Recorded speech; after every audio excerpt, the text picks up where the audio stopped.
लोग बोलते बाबा जी तुम नौजवानों को भड़काते हो, तो क्यों नहीं भड़काओ नौजवानों को। एक बार बताओ, पूरे देश के इतिहास में आज तक एक भी 50 साल के बुजुर्ग का नाम बताओ जिसको फांसी हुई हो, हुई क्या? एक का नाम बताओ। ये दिल्ली में बैठकर चिल्ला रहे हैं, बाला साहब पे भी चिल्लाएंगे, नरेंद्र मोदी पे चिल्लाएंगे, इन पे चिल्लाएंगे, संघ पे चिल्लाएंगे, ये सांप्रदायिक हैं, हमने देश को आजादी दिलाई। पर मैं चैलेंज करता हूं पूरे देश के और पूरे प्रदेश के, शिंदे साहब से सोनिया गांधी से लेकर यहां के मुख्यमंत्री तक, एक कांग्रेसी का नाम बताओ जिसको फांसी हुई हो। मैं चैलेंज कर रहा हूं भाई साहब। मैंने तो आरटीआई में पूछा, पूरे देश में तुमने देश को आजादी दिलाई, लेकिन एक कांग्रेसी का नाम बताओ जिसको अंग्रेजों ने फांसी दी हो। अंग्रेजों ने केवल लाठी नहीं खाई, डंडे नहीं खाए, केवल मक्खन और अंडे खाए हैं। लेकिन समस्या है, इस देश का नौजवान भगत सिंह क्यों नहीं बनना चाहता? इस देश का नौजवान शिवाजी क्यों नहीं बनना चाहता? इस देश का नौजवान फांसी क्यों नहीं खाना चाहता? नौजवान को गाली देना आसान है, लेकिन कहूंगा दोस्तों, पूरे जीवन में महात्मा गांधी ने कभी एक डंडा खाया? बोलो हाँ या ना? नहीं खाया। जिन्होंने पूरे जीवन में डंडा नहीं खाया, उनके नाम से हमने 1 से लेकर 1000 तक के नोट चलाए। लेकिन जिस भगत सिंह ने फांसी खाई, उसके नाम से हमने 100 का नोट का चित्र नहीं छापा। हमने शिवाजी के नाम से 50 का चित्र नहीं छापा। और सांप्रदायिकता की बात नहीं है, कि शिवसेना के मंच से खड़े होकर कहना चाहता हूं इस बात को, अशफाक उल्लाह की कुर्बानी भूल ना हम पाएंगे। क्योंकि लोग सीधा आरोप लगाते हैं, तुम तो मुसलमान के खिलाफ हो, तुम सांप्रदायिक हो। तो एक बात कहना चाहता हूं आज इस पुण्यतिथि के अवसर पर, कि अशफाक उल्लाह की कुर्बानी भूल ना हम पाएंगे।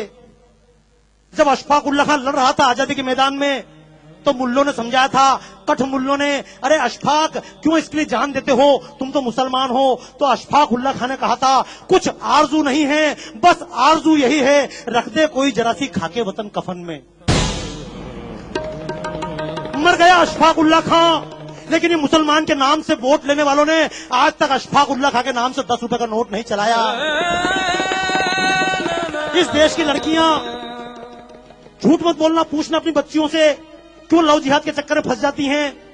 लक्ष्मीबाई नहीं बनना चाहती, जीजाबाई नहीं बनना चाहती, कैटरीना कैफ बनना चाहती, दीपिका पादुकोण बनना चाहती। क्यों? क्योंकि जिसने देश के लिए प्राण दिए, जो मैदान में लड़ते लड़ते मरी, उस लक्ष्मीबाई के नाम से हमने 1 रुपए का नोट नहीं चलाया। तो दोस्तों, मैं तो एक बात कहता हूं, सरकार नोट भगत सिंह के नाम से चलाए या ना चलाए, हमारे दिलों में छपना चाहिए या नहीं? कितने लोग तैयार हैं? तैयार हो? एक बात, क्यों आप लोग जा नहीं रहे वापस यार? मैं चक्कर में 25% निकल जाऊं, निकलोगे क्या?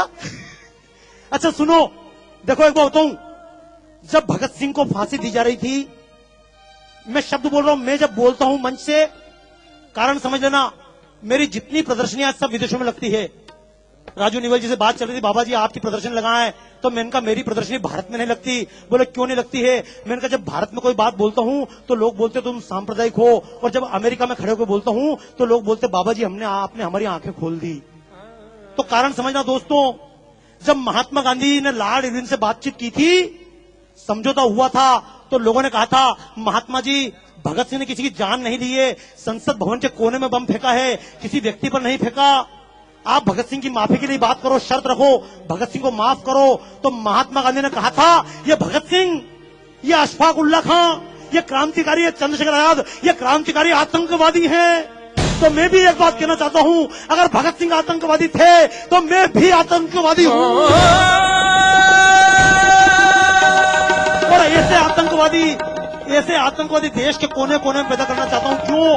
अगर भगत सिंह की तरह आतंकवादी देश में पैदा हो जाए, तो अफजल और कसाब जैसे आतंकवादी दिखाई,